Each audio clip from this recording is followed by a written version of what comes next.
L'autre jour, ma belle-mère m'a appris qu'elle voulait préparer son enterrement.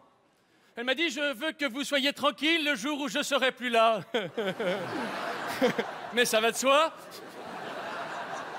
Du coup, je l'ai emmené aux pompes funèbres. J'ai dit au type des pompes funèbres que je cherchais un cercueil. Il m'a dit « C'est pour vous ?» J'ai dit « Non, c'est pour offrir. » Il m'a proposé un cercueil intérieur cuir. Je lui ai dit « C'est pas la peine, il y aura déjà de la peau de vache dedans. »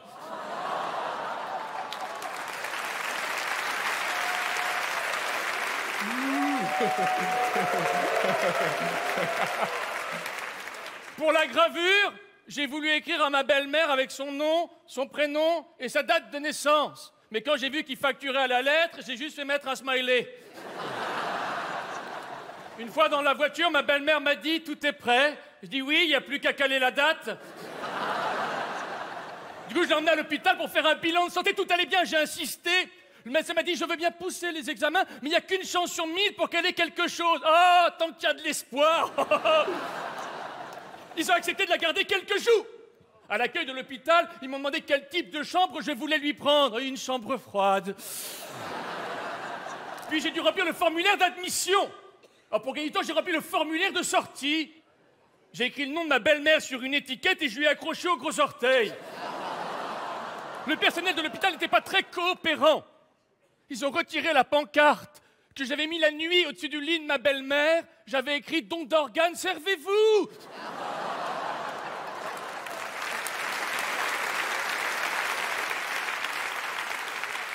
Au final, le médecin lui a trouvé quelque chose, elle avait encore de belles années devant elle. Du coup, j'ai appelé les pompes funèbres. Fausse alerte, on annule l'opération Youpi. Quelques mois plus tard, l'hôpital m'a appelé pour m'annoncer que ma belle-mère avait un problème.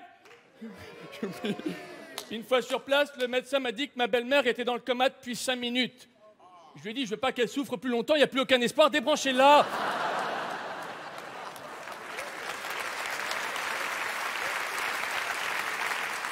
J'ai dû expliquer la disparition de ma belle-mère à notre enfant. J'arrivais pas à trouver les mots. Finalement, je lui ai dit « Cette année, le Père Noël est passé plus tôt que prévu. » Pour la première fois, le cadeau, il n'est pas au pied du sapin, mais dedans.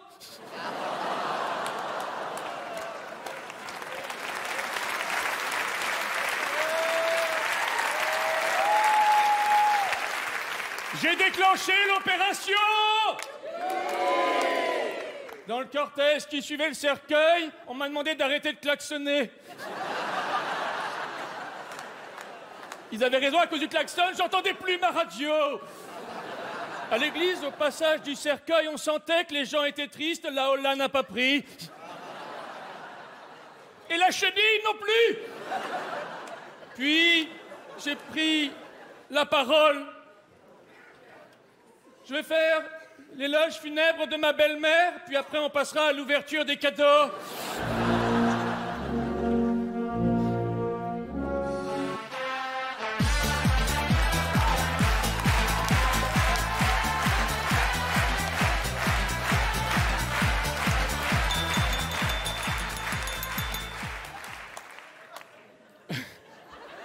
Un peu de silence, s'il vous plaît, respectez ce moment de bonheur.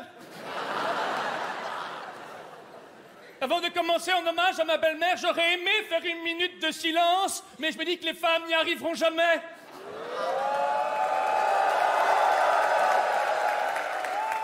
Vous voyez, Janine, beaucoup de gens nous ont quittés trop tôt. Toi, tu nous as quittés. Ah, vous la connaissiez aussi alors? Janine, tous les dimanches pour le déjeuner, tu nous servais un repas chaud. Aujourd'hui, c'est un buffet froid.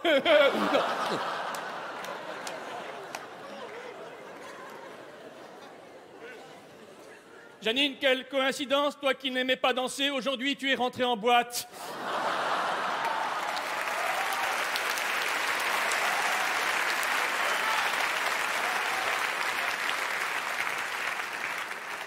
Pour avoir mon âme en paix, Janine, j'ai décidé de te rembourser tout l'argent que je t'avais emprunté. Je t'ai glissé un chèque dans ton cercueil.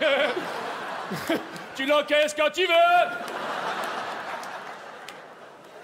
Janine, on t'avait offert le livre de Yann Arthus Bertrand, La Terre vue du dessus. Tout à l'heure, tu vas connaître la suite.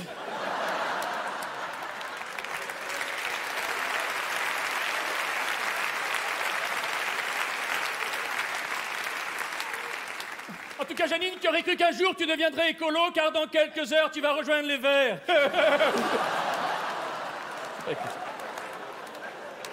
Janine, tu as vécu plein de choses. Une fois, tu avais été sortie d'un immeuble en flammes par les pompiers. Je me souviens, je leur avais dit « Cette année, comptez pas sur moi pour vous acheter un calendrier !»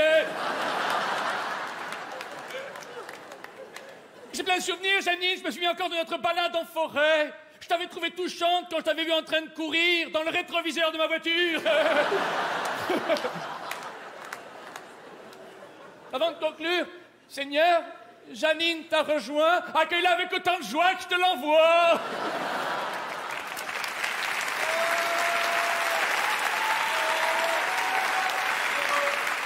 Pour te rendre un dernier hommage, Janine, j'ai enregistré tes dernières paroles que voici.